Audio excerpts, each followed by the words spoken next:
Hey guys, how's it going? It's your boy M.K.S here, back with part 2 of my vision ahead um, for the future of Dyslexia Organisation Kenya.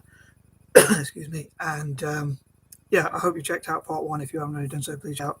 And I hope you look out for part 3, which I hope to make after this one. So anyway, I hope people out there enjoy it and will be, and most of all, and most important of all, will consider supporting Dyslexia Organisation Kenya. So please Google them and find out about them. And if you're kind enough, and if you are in the position to, please donate to them. And I think it could go a long way. So also, if you're in a charitable mood, or if you're a charitable person, excuse me, please like and share this video and basically support it as much as possible. Because if this video ever does make money, these 3-part videos, which I forgot to mention in part 1, I hope to donate any money that it does make or that they do make to support Dyslexia Organisation Kenya, including young dyslexics, including from the school, or especially from school, Rare Gem in Kenya, to which is part of Dyslexia Organisation Kenya, to have opportunities like have technological equipment and things like that, and also to set up their own little businesses, like their own little lemonade stores or things like that, so they can learn about business and set up their own little business and see if they can sell things and things like that. Excuse me. And I think dyslexic people, many organizations such as Made by Dyslexia, the Dyslexic Advantage, and many others talk about the strengths and positives of dyslexia. So I think it would be great to see for people in Kenya to see that dyslexic people can have strengths in entrepreneurship and different areas, especially if they're encouraged, they can achieve a great amount. And Nancy, the head of the NGO Rare Gem School in Kenya, was saying in the elections, unfortunately, there's a lot of trouble between different tribes and different groups. And I think it would be good for Kenyans to unite and to improve each other's standard of living. I think if they work together to improve the economy and not be divided and just help each other, like to help different businesses to grow and things like that, not just all year round. But I think it's not so important who gets voted in, because I think more important is that they work together to, no matter who's in office, really, in my opinion, although I suppose they wouldn't really want a cruel dictator, but I think they should vote for the leader, in my opinion, who is going to unite the country and bring people together. And I think it's similar for the rest of Africa as well as Asia. But anyway, here goes. So onto my list. As I say, this is continuing on from part 1, where I covered points 1 to 10. So number 11, I think it'd be great to see the gems from Rare Gem School. We call them the gems because the pupils are the gems, creating their own, learning about business and things like that, and also maybe having the confidence to invent things and sell their art around the world and things like that, and monetize it, and hopefully that will help them in the future. And also Kenyans as well as Africans generally to unite.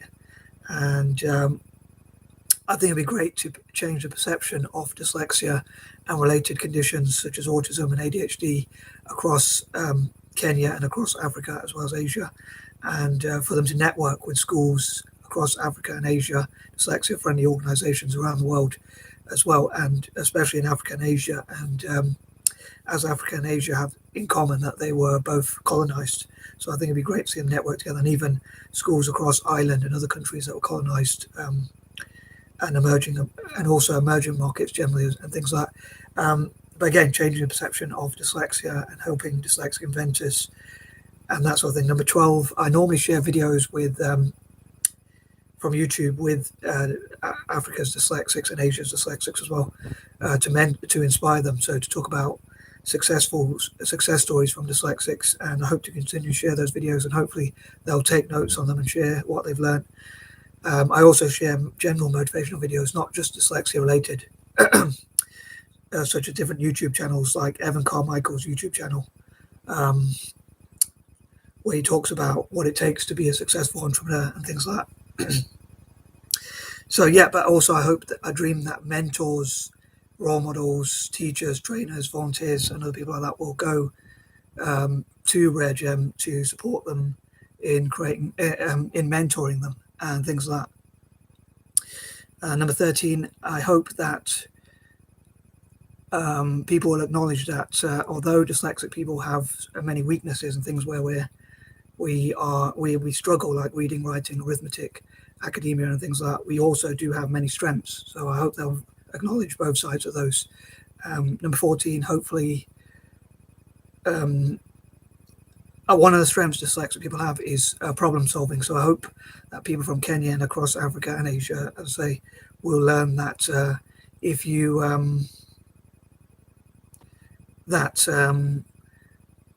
so I lost my train of thought, that dyslexic people, as well as people with ADHD and other related conditions, can solve many problems that are plaguing Africa and Kenya. If they're encouraged and supported, they can do well. And I think, as many organizations such as Made by Dyslexia and the Dyslexic Advantage say, although we have weaknesses in many areas, we do have strengths in other areas, as I say, such as problem solving. And sometimes at school we're discouraged, but we can do quite well when we're encouraged. And I think it'd be great to see dyslexic people across Africa being encouraged, as in spite of our weaknesses. Again, also across Asia. And I hope the D.O.K Dyslexia Organization Kenya work with dyslexic organizations in South Africa and across Africa, such as organizations in Malawi and Uganda and elsewhere across Africa, and also with Made by Dyslexia, the Dyslexic Advantage, and others, and also dyslexic organizations in Malaysia,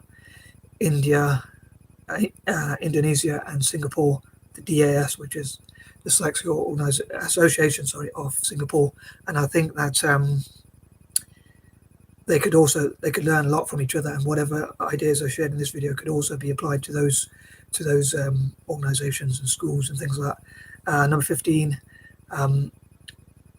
whilst I think it's important to acknowledge that dyslexic people will be weak in certain areas, and unfortunately in many schools across Africa and Asia, there's a lot of like corporal punishment and things like that, where people like basically the cane and stuff like that. So I think, or things like that anyway, and not, so the students unfortunately get beaten if they're not very good academically or things like that. So I think it'd be good if teachers knew that, or learned that, basically, that if they're not good academically, they can be good in other areas, and to encourage those areas instead, and maybe focus on some of the stronger areas, whilst acknowledging that they have weaknesses as well.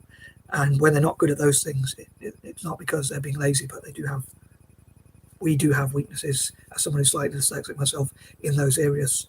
Number 16, I hope to hear from other people's ideas about what are the best ways to support dyslexia, or dyslexia awareness, raising awareness, and just generally support dyslexics in Kenya and across Africa.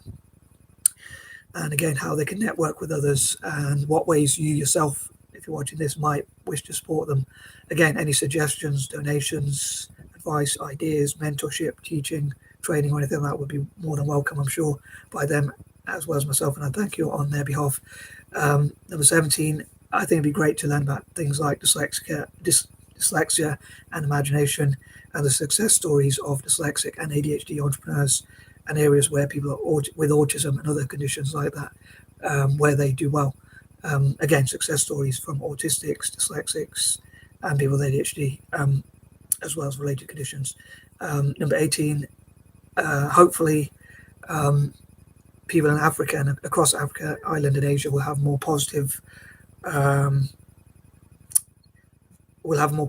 image and more positive views of people with dyslexia and ADHD, and find out the success stories. So again, they'll see people with dyslexia as having potential in areas where they can be strong, like entrepreneurship, inventing things, creativity, anything that's creative, like art and things like that. So encouraging those strengths. Number 19, I hope they'll be able to take on issues again facing Kenya and the rest of Africa, and work together again with organizations around the world, especially in Asia as well.